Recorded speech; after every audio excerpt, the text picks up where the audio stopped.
So now I'm going to turn it over to Eric Stellwagen and Sarah Darin to kick off today's webinar, Practical Strategies for Forecasting Weekly and Daily Data. Okay, well, thank you, Sabina. As Sabina mentioned, my name is Eric. I'm going to be one of the presenters today.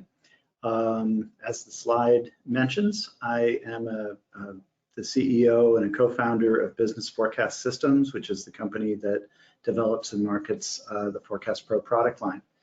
I've spent basically my entire professional career in the field of business-oriented forecasting. And today's topic is actually one that a lot of people struggle with, which is forecasting, again, daily and weekly data. Unlike some of our webinars that concentrate a lot on methodology, there's a lot of sort of nuts and bolts in this one. How do I get pragmatic, and how do I forecast things that are inherently fairly difficult to forecast? With me today is Sarah Darin, and I'm going to let her introduce herself. I'm Sarah, the other presenter for today. My role at BFS is really data scientist, methodology, product development. I've just spent a lot of my career working with the weekly data, primarily a little bit of daily, but primarily weekly. And I think it is worth mentioning that in terms of weekly data, Forecast Pro does work quite well, as you'll see. But a little evidence of that is we actually won a major forecasting competition, the M4 competition in 2018 for weekly data. And our approach there really was a combination of expert selection, so automatic forecasting, and also a lot of the custom methods that we're going to be walking through in today's presentation. So hopefully that's helpful.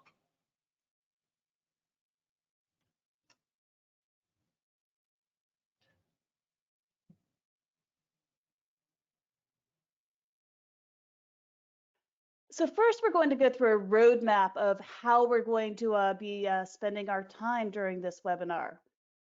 First of all, understanding the issues. Forecasting daily and weekly data can be really challenging, and we'll go through some of the reasons why that is. Setting up the calendar. This actually turns out to be more difficult than you might think. It's mostly driven by the fact that there's not exactly 52 weeks in a year. So there's a question of how do you deal with the extra 1 or 2 days that you need to account for each year. And when it comes to daily data, you're also going to want to think about whether you're working in weekly cycles or annual cycles. And for daily data, that weekly cycle is probably going to make sense. Selecting an approach. So we're going to talk about how to select an approach that really addresses your organizational and operational needs while addressing all the key issues and problems that are really most relevant for your data and forecasts. Applying an approach. We're going to give you an overview of several different possible approaches that are helpful when dealing with daily and weekly data. Because there are a lot to go through, none of the overviews are going to be very deep, but it should be enough to give you a good idea about which approaches you should continue to explore. Then we will wrap up with a summary, save plenty of time for questions and answers at the end. So let's start by looking at some of the issues that are going to come up when you're forecasting daily and weekly data. First off is forecastability. What we mean by forecastability is your ability to generate stable and accurate statistical forecasting models at the weekly or daily level. The problem is that you're likely to have low volume, noisy data. When you have that low volume data, it's difficult to find the structure to come up with an appropriate forecast. Complex calendar definition. The issue here is that there are not exactly 52 weeks in a year, and very shortly you're going to get an overview from Eric on how to deal with the calendar issues that might arise. Less consistent seasonal patterns. So When you're dealing with monthly data, when you go from January in one year to January in the next, sales are going to be pretty consistent. You're going to have a consistent seasonal pattern. But when you're dealing with weekly data, patterns from year to year are weaker. What happened in week 5 of last year isn't necessarily going to be exactly what happens in week 5 of this year. There's going to be a lot more noise in your data, and you're going to be dealing with a lot more seasonal indexes. So when you have monthly data, obviously you have 12 seasonal indexes. When you move to weekly data, you have 52, and with daily data, it gets even more complicated, and we'll get into some of those issues a little bit deeper in a bit too. But the idea is that the change from week 5 last year to week 5 this year, a lot of those changes are going to be driven by randomness, so noise, aren't real changes. Let's actually take a look at some data in Forecast Pro. Okay, so what we're looking at here is monthly sales of beers. And when you look at this data, you can see a pretty clear, consistent seasonal pattern. You can see that sales in your winter months tend to be low. Sales in your summer months are always peaking in this month here, which is July. So you can see across each of these years, your best month is always going to be July. And you even see a pretty consistent pattern in August and September, with a little bit of a dip in August and then a peak up in September throughout the data here as well. So you have a lot of consistency. Now, we're going to look at the exact same data, but this time we're going to actually look at it as weekly data.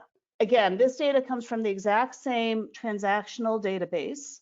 The only difference is that instead of aggregating those transactions up to a monthly level, we're only aggregating them up to a weekly level. You can see a very clear seasonal pattern, and you have a very strong peak here. And again, we expect that to correspond to July, and it does. So again, this is US data. In the US, in the summer, there are 3 big holidays, and those holidays tend to be associated with lots of fun parties where a lot of beer is served. And probably the biggest of those holidays is the 4th of July. And that is what is causing this spike here. And in this first year, it happened in week 27. So when we set up our calendar definition, the 4th of July is falling in week 27. And in the next year, it's also in week 27. But as we move along here, you can see it actually jumps into week 28. So in addition to having a less consistent seasonal pattern, you can see that this peak is actually shifting from one year to the next. And it's because of where the 4th of July is falling in each year. That's an issue that is going to come up pretty frequently with weekly data, and clearly it's going to be a more relevant issue for those categories that are really impacted by certain holidays. Let's go back to our slides. Our next point here is movable holidays or events can have significant impacts. And the example that we just looked at, where we saw the 4th of July moving from week 27 to week 28 and the next year, is a good example of that. So that's definitely going to be something that you want to think about when dealing with weekly and daily data.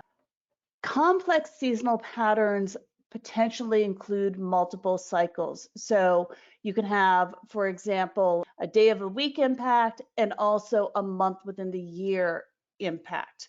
If you think about the daily beer data, or if you think about the beer data as daily data, you're clearly going to have a day of the week impact. Most likely, you're going to have more sales of beers on Thursday, Friday, Saturday, leading up into the weekend. But you also are going to still have that time of year impact. So you're still going to have much higher sales in the summer months than you will in winter months. So if you're forecasting daily beer sales, you're really going to need to account for both the day of week and the annual seasonality. Accounting for the seasonal cycle is particularly important if your forecast horizon includes multiple months where the seasons are changing across those months in your forecast horizon. Finally, because of these issues that we have listed above here, what you're going to find is that automatic methods and pure time series approaches don't typically work well for particularly daily, but very often weekly data as well. So in terms of automatic methods, those work quite well for monthly and quarterly data. And when you get to daily or weekly data, it's more likely that you're going to have to create some custom models to deal with these issues. And with that, I'm going to pass it over to Eric to talk about two of the key questions you should be thinking about when dealing with daily and weekly data. Okay, thank you, Sarah. It's usually useful when you're working with weekly or daily data before you really get into the details to think about some big picture questions. And there's really two that I find are useful to think about before diving in. The first one is, at what periodicity does the organization need the final forecast?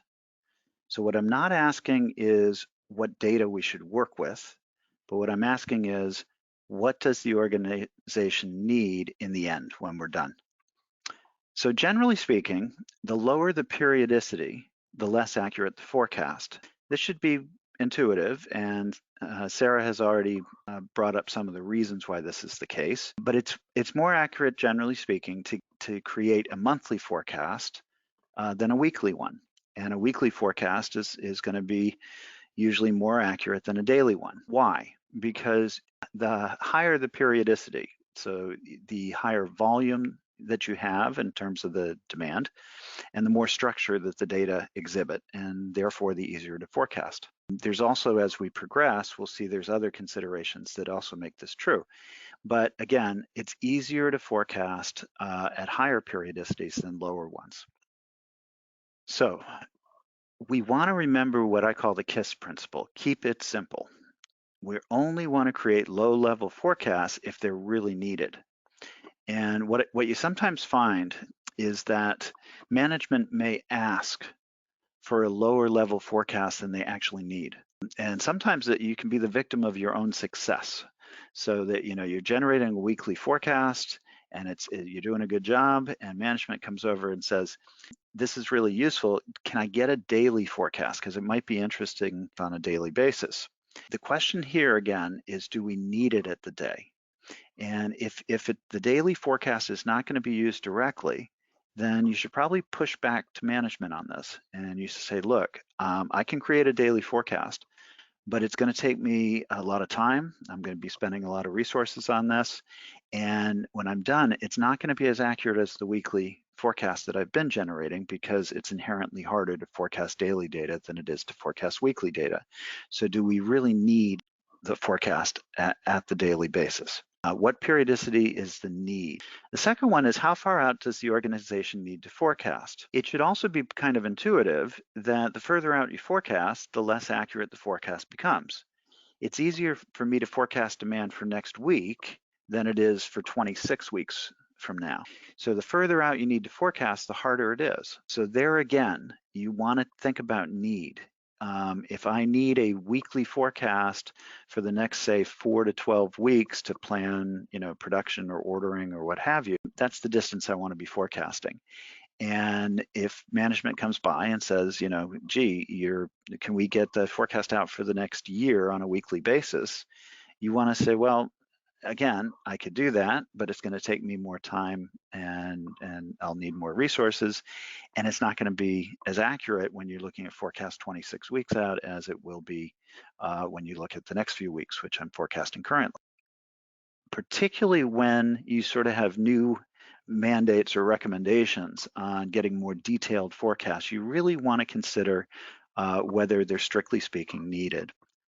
So again, keep that KISS principle in mind, keep it simple as possible, and still get the job done. And in the case of these two initial questions, that means I want to forecast at the highest level that is actually going to be used. and I want to make sure that I'm not forecasting further out into the future than I need to get the job done. Now, we're going to get into some of what you might call nuts and bolts, okay? And we're going to consider some things that have been alluded to thus far, which is we're going to think about the calendar. So before I can start forecasting, I'm going to have to define a calendar and I'm going to have to collect my data. So how do you set up a calendar if I'm going to work with daily data? Well, here at BFS, we receive a lot of data, and sometimes we receive daily data. And I've looked at a lot of data sets that people have sent where the business only operates Monday through Friday, but the data set has all 7 days in it. This leads to this first point on the slide. If a given day of the week never has demand, exclude it from the data set.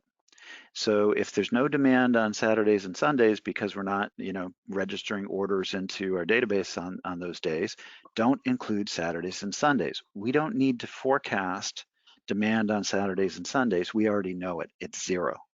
And if you include it in the data stream, it's going to make the rest of your job harder. When dealing with daily data, you often are going to be dealing with multiple cycles, and we'll be talking a lot about multiple cycles during this webinar. The primary cycle, meaning the strongest one, will almost always be the day of the week pattern. So when you look at daily data, if we've including those Saturdays and Sundays, so we've got 7 days a week, what you're going to see is most often there'll be a very strong 7-day pattern. In Forecast Pro, we refer to the length of the seasonal cycle or the cyclical cycle as periods per cycle, and it's something you actually set up in the data. Other software packages, some of them do have you put in an equivalent parameter, but the idea is, what's the length of the cyclical pattern that we're trying to capture. And for daily data that with 7 days, it's going to always be 7. If you're only including 5 days, it's going to be 5. I mentioned we get a lot of data. I have seen data come in where they've set the periods per cycle to 365. This will almost never work. When you set the periods per cycle to 7 for daily data, you're kind of comparing Mondays to Mondays, Tuesdays to Tuesdays, etc., and saying, what is the day of the week pattern? If you set it to 365, it's going to be saying, what's the pattern between day 1 from year to year, day 2 from year to year, day 3, all the way up to 365. And it's just, that kind of cycle isn't, generally speaking, going to be strong enough to capture statistically, and it's going to be overwhelmed by the day of the week pattern. Okay, so have I seen people try it? Yes, I have. Do I recommend you do it? No, it virtually never works. So don't get caught in that trap. Now, weekly data also has lots of calendar questions. Some of this, it seems pretty basic. So the first question on my slide says, how many weeks are in a year? Well, I think if you asked a child that question, they would immediately say 52. That's sort of right, but there's not actually, 365 is not evenly divisible by 7. So there's not exactly 52 weeks in a year. There's 52 weeks and a few days. So the child can be forgiven for answering 52, but a forecaster can't be. The forecaster really needs to understand that they're going to have to set up the data to capture cycles in the data, and that there are not exactly 52 weeks. So how do you define which weeks fall in which years? So when does week 1 start? You're going to have to come up with a strategy. A pretty common practice is that the company will say, look, a week will start on a given day. So weeks start on, for example, Sundays. And if Sunday falls within a calendar year, then that week is in the calendar year. And that's fine. It's a convention and it's a way to set up your data, but it does lead to some issues. So that when weeks span years, you're going to have some weeks that, include data from more than 1 year. The holidays can get misaligned, but sometimes with this convention, every once in a while, you'll have a year that has 53 weeks. And again, this causes misalignment, and the cycle that we're trying to capture gets skewed. And that means that without special handling, the forecasts are going to suffer. And that's what leads to the statement about automatic approaches are not going to work well when you've got these kind of calendar issues. Okay, so let's think about this. Here's a calendar. And if my convention is that the week starts on Sunday, and the first Sunday in a calendar year will be the first week in that year. So in this example, the first Sunday falls on the 6th, and that means this week of the 6th will be week 1. Notice that that means that in 2018, the final week would have included Sunday and Monday in 2018, but it would also include all the days the 1st through the 5th, which were actually in 2019. If we fast forward here to December, that the last week in December would start on the 29th, and it would include demand that was indeed in 2019, but it would also include the 4 days that fall in 2020. Okay, so that convention, which is very common, of the first Sunday or the first Monday is the start of the week and defines what year that week falls in.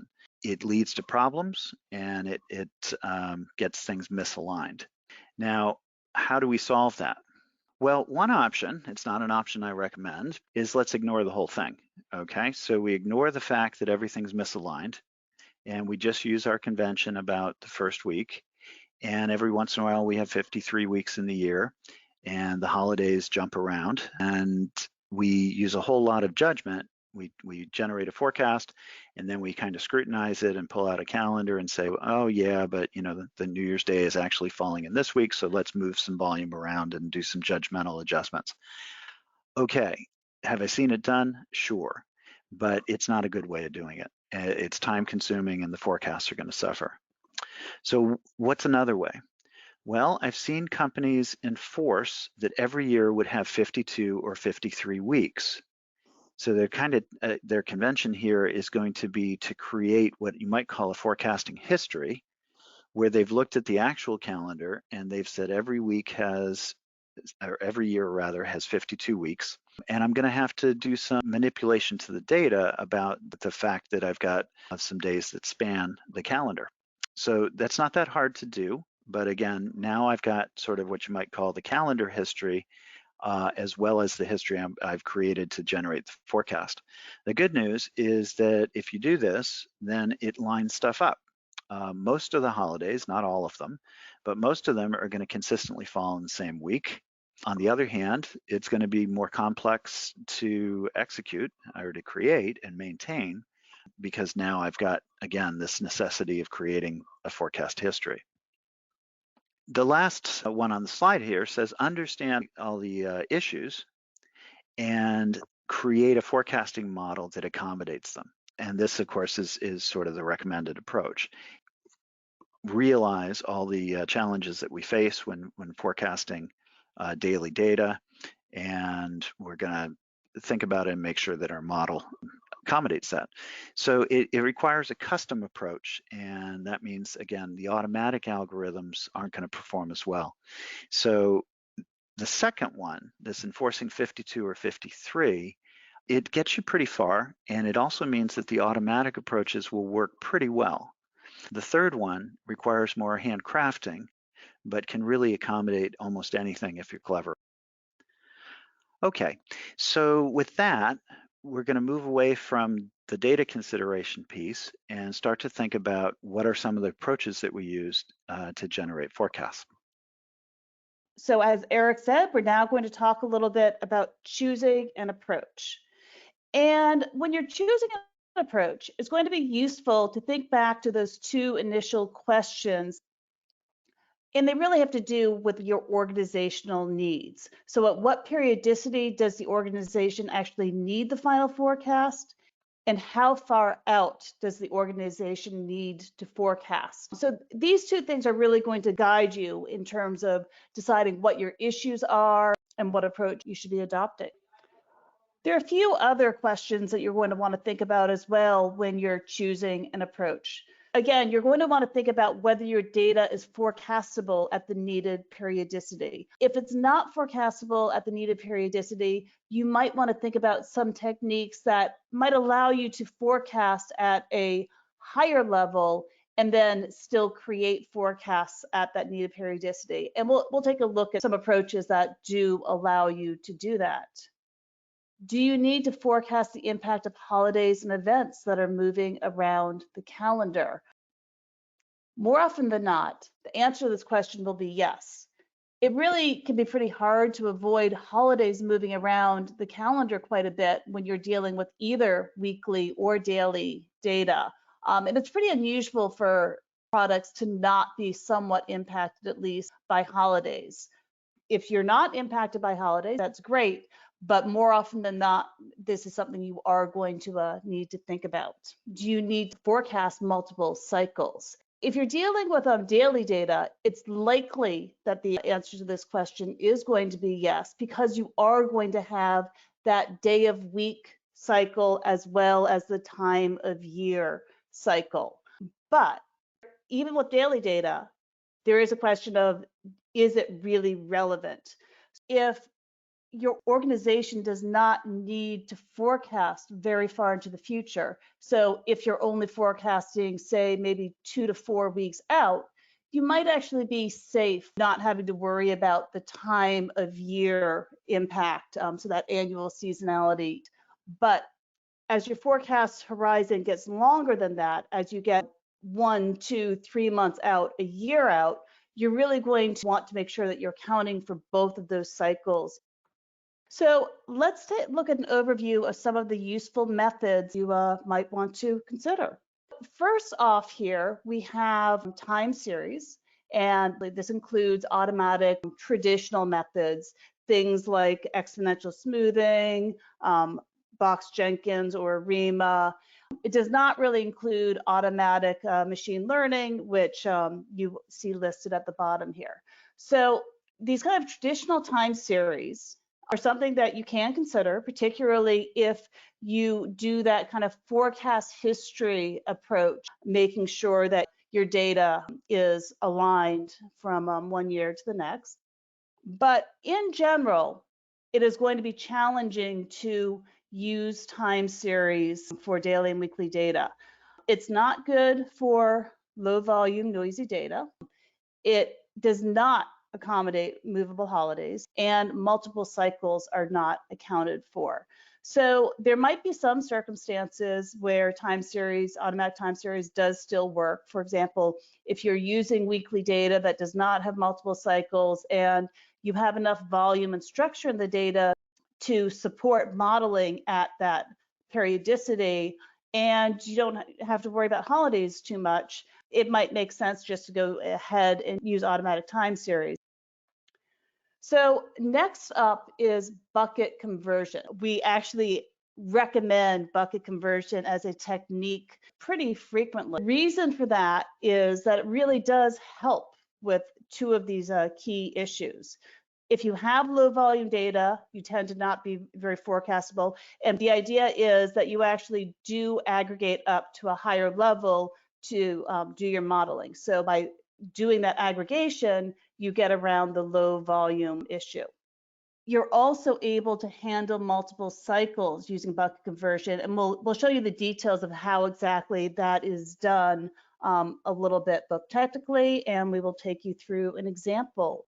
Divide and conquer. Divide and conquer is a technique that is also going to be really helpful for multiple cycles. Pretty ad hoc, but it's a strategy that both Eric and I have seen used pretty frequently. Let's explain this with a daily data example.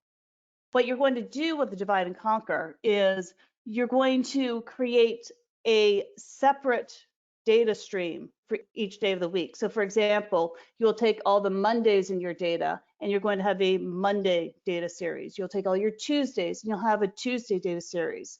So you would then create a Monday model and a Tuesday models and so on. And these models would avoid the day of the week cycle. And when you create those models, you would have 52 Mondays per year, 52 Tuesdays per year, and it would be a bit like doing a weekly model. So you'd be able to capture that seasonal impact and the actual level of the Mondays, Tuesdays, Wednesdays, etc., would also be captured in those individual models in the forecast. It's an approach that can work. Is also pretty complicated. And quite honestly, there are probably some other approaches that will do better. So for example, if you look at bucket conversion versus divide and conquer, bucket conversion is a little bit more straightforward to implement, and it's actually going to be better for the low volume and noisy data. Event models. So event models are also going to be very useful. We have done entire webinars on event models in the past, so we encourage you to take a look at some of those prior webinars. They're available both on our website, forecastpro.com, and on our YouTube channel. Event models are really an excellent approach for dealing with the movable holiday issue. It's something that you can use in conjunction with some of these other techniques like bucket conversion and divide and conquer.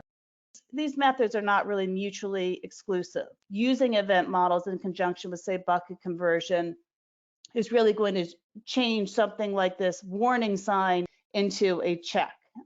Next up is seasonal simplification. And again, seasonal simplification is something that you can use in conjunction with other models. So for example, event models.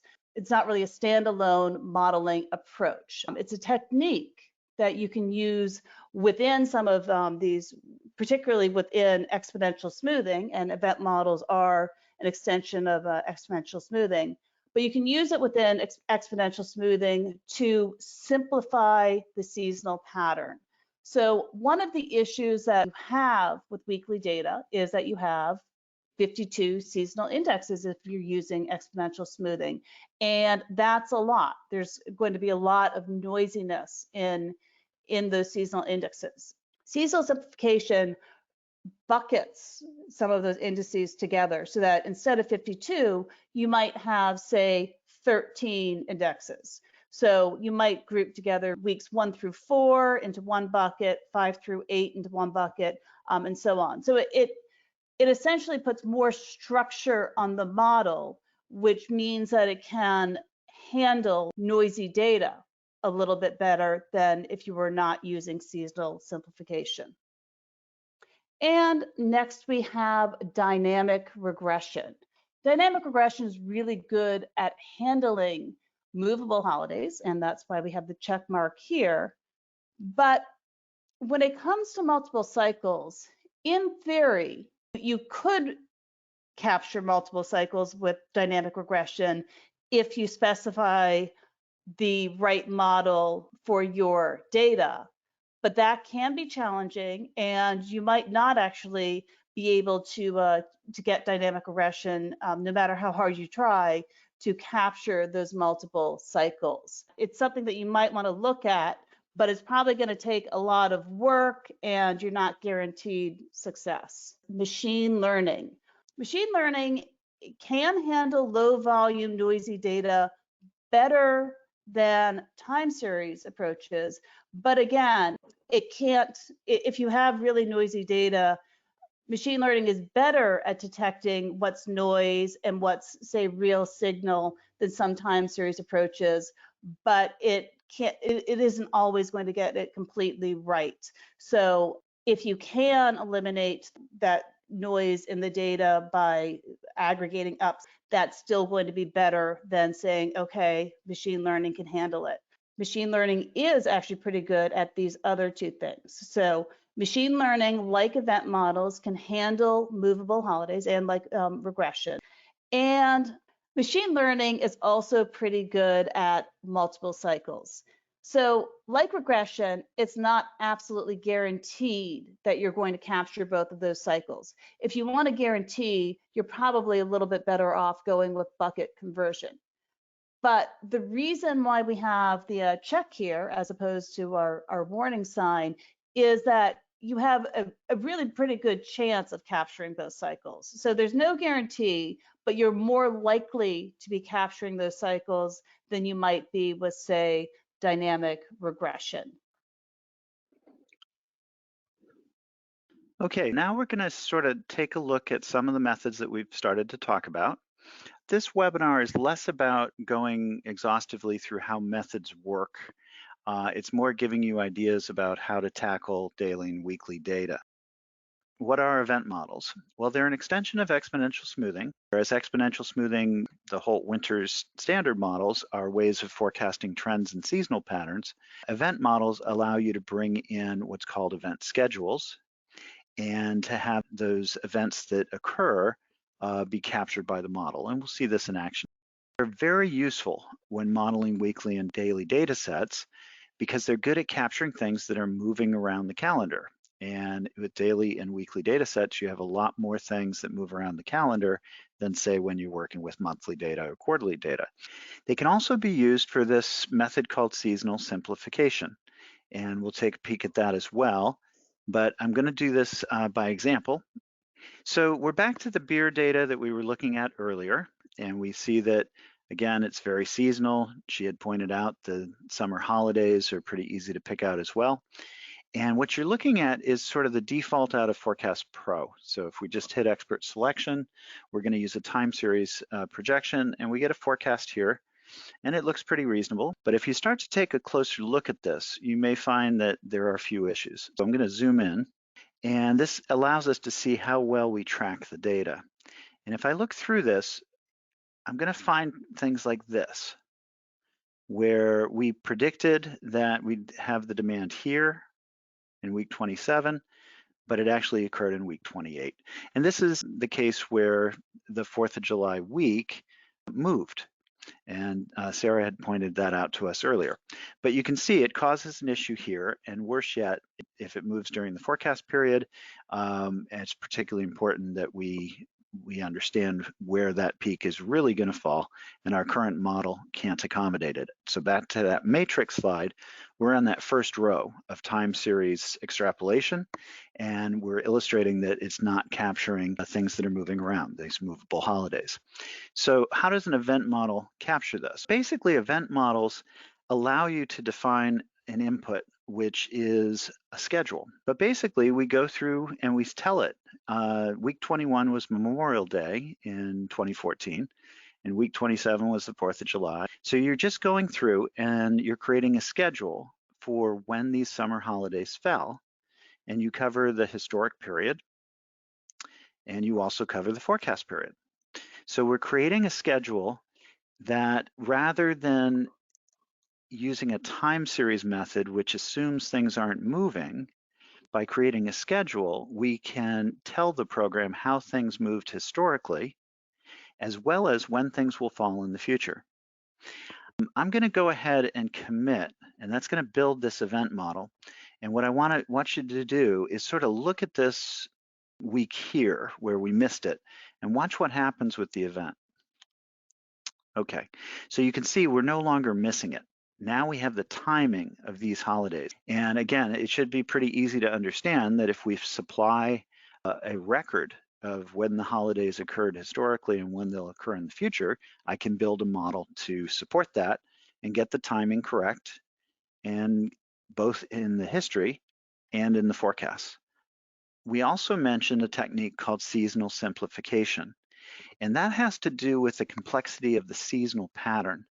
Here's the issue that we're trying to solve. The variation that you see here, this sort of ups and downs, this is all being driven by the model's seasonal component, which in a smoothing model is handled with indices. And basically, I find it quite plausible that beer sales are higher in the summer and lower in the winter. Do I believe that in week 8 to week 9 we go down, and then week 10 goes up, and week 11 goes down? But if I'm really saying no, I think the seasonal pattern should be simpler than this. And having every single week generate a profile is leading to something that's much more complicated than just beer sales are stronger in the summer than they are in the winter. then I might simplify the approach. And again, for the details, you can watch the webinar or run the tutorial in Forecast Pro. But the basic idea is that I create a schedule. And if I choose this periods, what this does is that it takes the first 4 weeks and it puts it into period 1. And the next 4 weeks, it says that's period 2. And the next 4 weeks is period 3. And I go through the year and I put each week into one of 13 different periods. And basically, I'll get an index for those who are familiar with, for example, the Winters model. I'll only have 13 indices to capture the seasonal pattern rather than 52. So watch what happens to the forecast when I commit. The forecast is much simpler now. Every 4 weeks, it shifts. And it goes down in the winter and it goes up in the summer.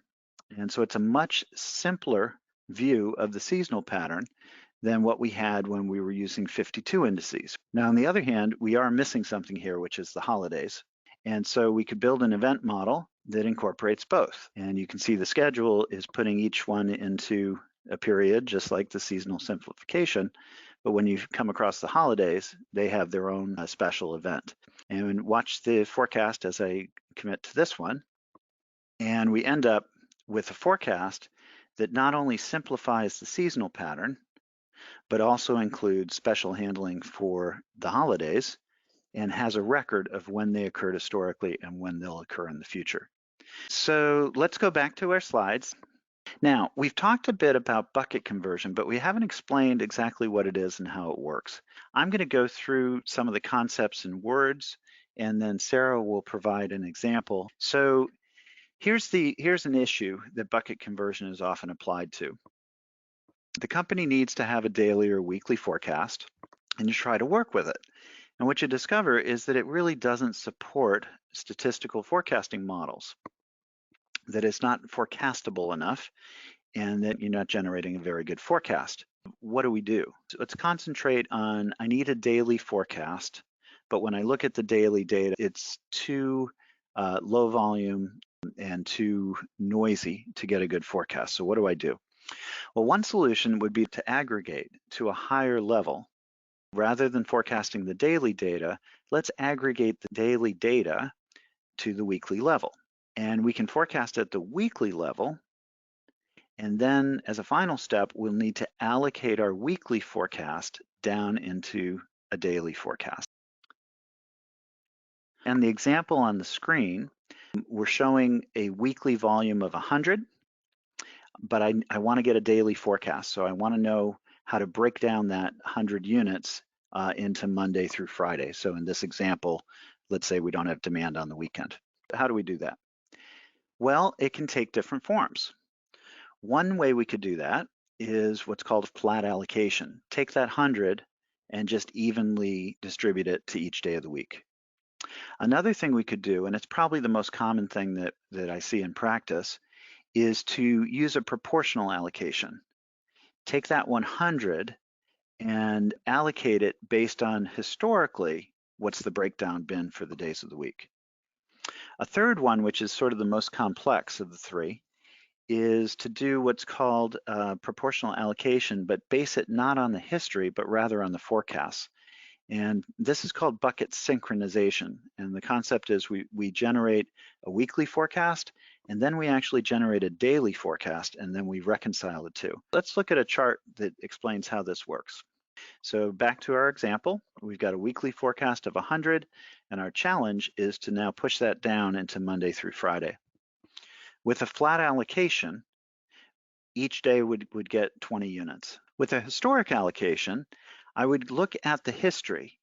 How much of each week's volume typically falls in Monday, how much in Tuesday, et cetera. And we show that in the chart here. And so if the history shows that Monday has about 25% of the week's volume, Tuesday has 20, Wednesday and Thursday have 20, and Friday has 15, then those are the proportions we'll use for a historic allocation. And that yields these forecasts actually, that are shown here. In a bucket synchronization, we need to actually model the daily data. So we forecast the daily data, and for the week in question, let's say we have a forecast for Monday of 40 units and Tuesday for 15, etc. And what does this sum up to? And the answer here is 120. So we forecast on a daily basis, and what we see is that forecasting at that level does not yield 100 units. It yielded 120. So we need to synchronize the daily forecast with our weekly bucket forecast, which is the 100. And to do that, we look at, of the 120, what's the breakdown? And we see that Monday was 33% and Tuesday was 13%, et cetera. And we use these percentages to do a proportional allocation from the daily forecast to the synchronized daily. Really what we're trying to do is simply take a weekly forecast and allocate it. And the common ways would be all days are created equal, we'll just use a flat allocation. Nope, we look historically and we see there's a pattern to the day of the week, so we use that historic pattern. Or the third one, the bucket synchronization, where we actually forecast the daily data and then we proportionally adjust it so that it equals the weekly forecast. With that, we're going to look at multiple cycles, and I'm going to turn the presentation over to Sarah. So before we go through this slide, let's actually go to Forecast Pro to take a look at some daily data sets. What we're looking at here is daily electricity demand in Spain. And you can see that there's a lot of noise here. We have about 5 years of daily data. But despite that noise, you can definitely see that there's a pretty strong seasonal pattern where you see it going up around the beginning of the year and then decreasing and going back up. And that's a pretty consistent seasonal pattern that we know is going to be pretty important to capture in a forecast.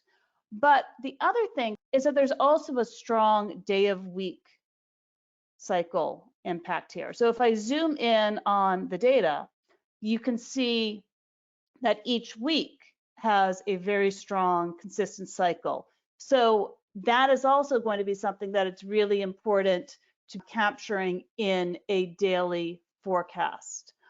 So now actually let's take a look at this same data, but let's look at it aggregated up to a weekly level. So here we are, and you can see that the data has more of a apparent seasonal cycle here, and there's a lot less noise. The forecast actually looks pretty reasonable as a starting point. You might want to use event models to account for some of the moving holidays, but this is a pretty decent forecast. So we're happy with our weekly forecast, but suppose what I really need is daily forecast. So let's actually go back to the daily data. So suppose that my organizational need is daily data, but suppose I actually only need to forecast out a week or two. I'm going to go ahead and show our forecast. Let's zoom back in. So you can see that forecasting out 2 weeks, this actually looks like a pretty reasonable forecast. Our peaks are about the same level as our most recent peaks. In this case, an automatic approach here is doing a pretty good job, and we might just be able to go ahead and use these forecasts. But suppose that we actually want to be forecasting out 3 months, 6 months, a year.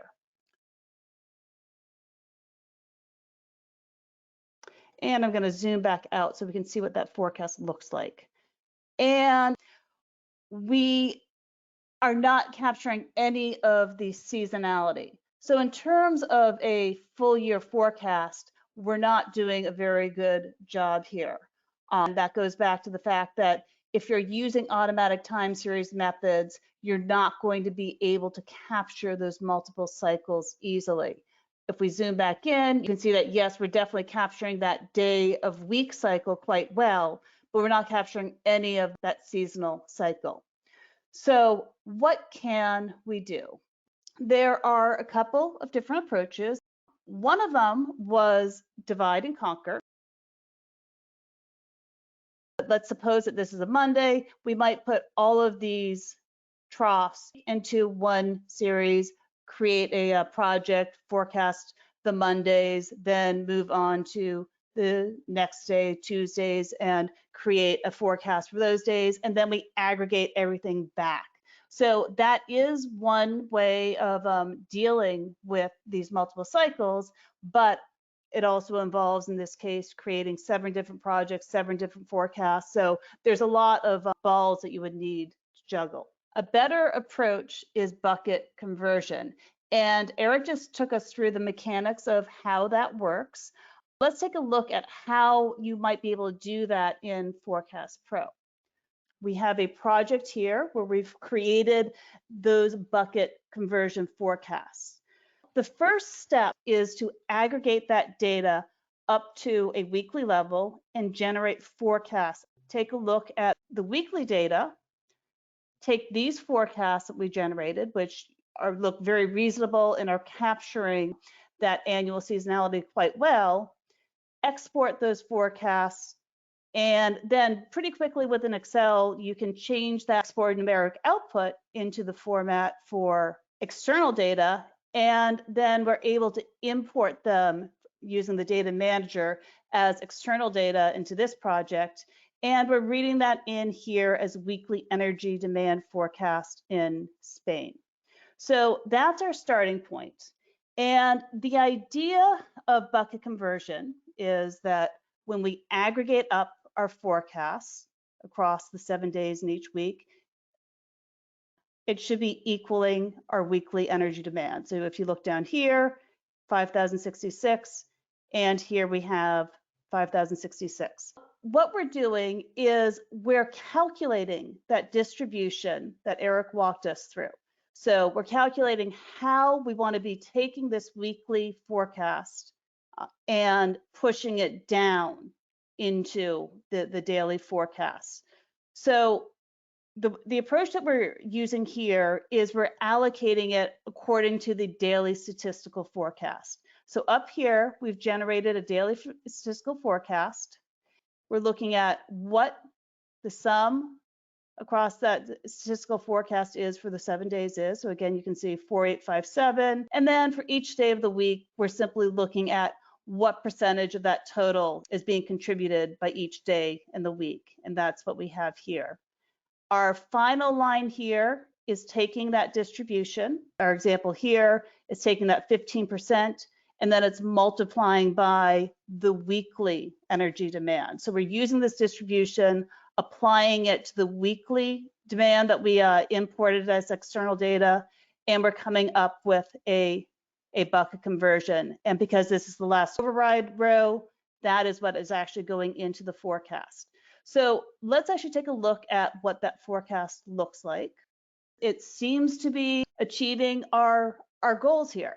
So in terms of the seasonal impact, we clearly see the forecast reflecting the seasonal pattern that we expect. And if we zoom in to look at the day of week impact, we also have that day of week impact accounted for as well. So using bucket conversion here is doing really a pretty good job. Another approach that we talked about is machine learning. We're just quickly going to take a look at how machine learning works with this data. And I'm going to go to the forecasting tab here and select automatic machine learning. And you can see that that automatic machine learning is now accounting for those multiple cycles. For this particular data set, it's working pretty well. Machine learning is likely to account for it, but there's not a guarantee. In terms of having a guarantee, bucket conversion is probably more likely to make sure you're truly going to capture both multiple cycles, but machine learning might be an easier approach. As you can see, it was a click of a button. Bucket conversion was pretty straightforward to put together that project, but it does involve a little bit more work. Forecasting hourly, weekly, and daily data is really challenging, and it often requires customized approaches. How to set up the calendar is really important and is often overlooked. On the one hand, it's mechanics. How do you set up your data? but it can have a big impact on how well your model works. Event models, machine learning, and/or regression models can be used to capture holidays, as we've seen, and as well as other events that move around the calendar.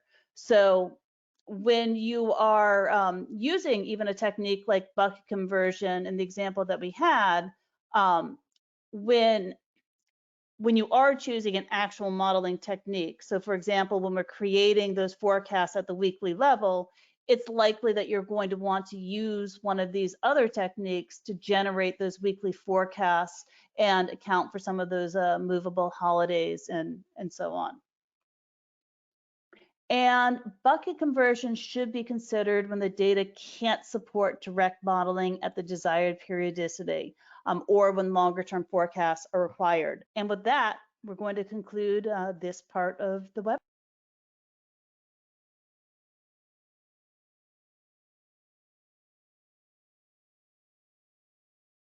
Okay. So we are saving time. Well, saving time. There's a lot of information in this particular webinar. And so we will be doing some questions and answers. Before we do, I do want to mention once again that we will be posting a recording of the webinar on the Forecast Pro website, and you'll receive an email when that's available. I also want to just briefly touch upon, touch upon a couple of events that are coming up that may also be of interest. This webinar series is quarterly, and so our next webinar will be presented by Marco Arias, who's a principal at Macrologistica in Costa Rica, and he's teaches supply chain, and he'll be looking at using inventory replenishment models and building those models in Forecast Pro and illustrating their benefit. So he's a very good speaker. We've had him speak before. And if you'd like to sign up, the registration is live for that. I realize it's not until April, but by signing up now, you'll be getting reminders as it approaches. During the pandemic, we started running online workshops that replaced our sort of in-person workshops. We usually have a 3-day class that we run, every once in a while. We're doing them online now. They have proven to be pretty popular. The next 2 that are scheduled, we have a Spanish language version of it coming right up, starting in just a week or 2, at February 15th through 17th. And the next one in English will be in early May. So again, if you're interested in learning more about these, I encourage you to visit forecastpro.com, and there's a description there and a whole way to register. But again, these have worked out pretty well, and people who've attended these workshops have, in the main, been very pleased. We are also very excited to do our first in-person event since the pandemic started.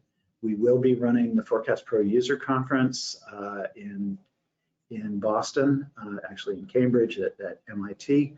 It'll be September 19th through 21st. We are just putting preliminary information up on our website, but this is always a fun event, and there's lots to do there. In addition to having an in-person attendance option, we will very likely have a remote attendance option as well. And so again, we encourage you to learn more by visiting Forecast Pro. And finally, as you've undoubtedly noticed, all the examples today we've been illustrating these concepts using the Forecast Pro software. If you want to learn more about Forecast Pro, we'd love to tell you more about Forecast Pro. And one of the best ways to learn about the product is we can give you a live demo of Forecast Pro. You can even use your own data. It says here WebEx, but we actually do it over Teams. But if you're interested in getting a demonstration and learning more, let us know. You can actually use the chat on the webinar box, and we'll have one of our salespeople get in touch with you to schedule that. And there's a lot of information on the software on the website as well, and you can request a demo there. So again, we had a lot of content in this webinar, and let's see if we have some questions to answer. So Sabina, we have some questions. Yeah, so we did have a couple questions come in, and obviously we're at the end of the formal hour. So we'll probably only have time to go through a few of them for those who are able to stay on a few extra minutes. And just a reminder, as I said at the beginning of the webinar, if we don't get to your question, we will follow up with an email shortly after. But we'll go right into the first question. So someone asked, can they use a 5-4-4 week calendar? Okay, so absolutely. We probably, if we were willing to make the presentation longer, would have gone into, I usually refer to it as a 4-4-5 calendar, but into what many people call a 4-4-5 calendar. So what is it? How does it work? Basically, often when you're doing something like planning production or some sort of supply chain operation, you're scheduling by the week and by the complete week. And there's kind of a question of, I want to be able to say forecast on a monthly basis, but again, I need to be scheduling production and planning week by week. And so a 4-4-5 calendar is a way of grouping weeks together. And in its simplest form, you say basically the first 4 weeks of the year are period 1, the next 4 weeks are period 2, the next 5 weeks are period 3, the following 4 weeks are period 4, etc. And so you get this kind of rhythm of 4 weeks, 4 weeks, 5 weeks, 4 weeks, 4 weeks, 5 weeks, etc. And you're putting in 12 observations of demand per year, and each one is either 4 or 5 complete weeks. So it's another way of manipulating the calendar to use complete weeks, which is again useful when we're doing things like production and supply chain. So absolutely, can you do it? Absolutely. Does it have some of its own issues? It can. Obviously, when you use a 4-4-5 calendar, you have a lot more demand in weeks that can, or in forecast periods that contain 5 weeks, as opposed to forecast periods that only contain 4 weeks. So that kind of manifests itself a couple of different ways. One is if you just go ahead and forecast it, it's almost always going to choose a seasonal model by virtue of those 5-week periods. In other words, we've got more demand during those periods, and the fact that the rhythm of it is 4-4-5, 4-4-5, etc., puts a very strong, it's so-called, let's call it a seasonal pattern to it. The other thing you can do, which is pretty common, is to work with a 4-4-5 calendar and to use what's called a weighting transformation to normalize the data and then forecast it. That's kind of beyond the scope of doing it in words without an example. I will point out that there is an example in the Forecast Pro tutorial that gets into the weighting transformation. It actually does include an illustration of how to use a 4-4-5 week calendar and how to use a weighting transformation. The reason it's in the tutorial is the same reason the question was asked. It's pretty common that people work with 4-4-5 calendars. So again, if you have that, I encourage you to investigate. If you're a Forecast Pro user, take a look at that. And otherwise, I think we have a blog article on it as well. So you might look through the Forecast Pro blog and search 4-4-5. But again, is it a common thing to do? Yes, it is. Is it useful because it gets at some of those same problems we've been talking about the webinar? Yes, it is. Does it have its own little issues you need to understand? Yes, it does, but it's not rocket science. It's pretty straightforward stuff. So the other thing I would add to that is if you do need to forecast low volume weekly data, you can use a 4-4-5 calendar for bucket conversion. So what you can do is you can go from your weekly data to 4-4-5, generate a forecast, probably using a weighting transformation as Eric described, and then push it back down to the weekly level using really the exact same method that we described for bucket conversion for daily data. Yeah. it's a good point. Okay, are there other questions, or do we have time for them? Yeah, so we have actually a few more questions that came into the chat, so we probably won't have time to go through all of them. I'll ask at least one more. This is a pretty quick question, also on bucket conversions, but someone asked if there's documentation on how to set up the bucket conversions. Okay, so bucket conversion, Sarah showed an illustration of how to set one up in the grid, and we'd be happy to share that upon request.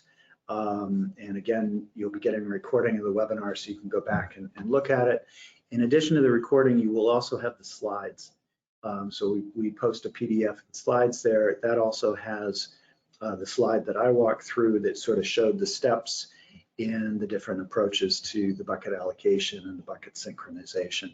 So, you know, we'll provide those resources you'll have at your fingertips.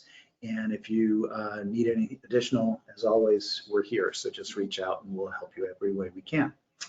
I think we will wrap it up there. We often, when we go late, we hear from it and we get pushback for it. So we're kind of sensitive to it. But never fear, if you've asked a question in the chat and we haven't gotten to it yet, we will be replying to you by email. So with that, I want to thank everyone for taking an hour out of your day and joining us to talk about daily and weekly forecasting. I hope you found it useful, and enjoy the rest of your day or evening, as the case may be. And we hope to see you again at our next webinar. So thanks everybody for attending. Thank you, everyone.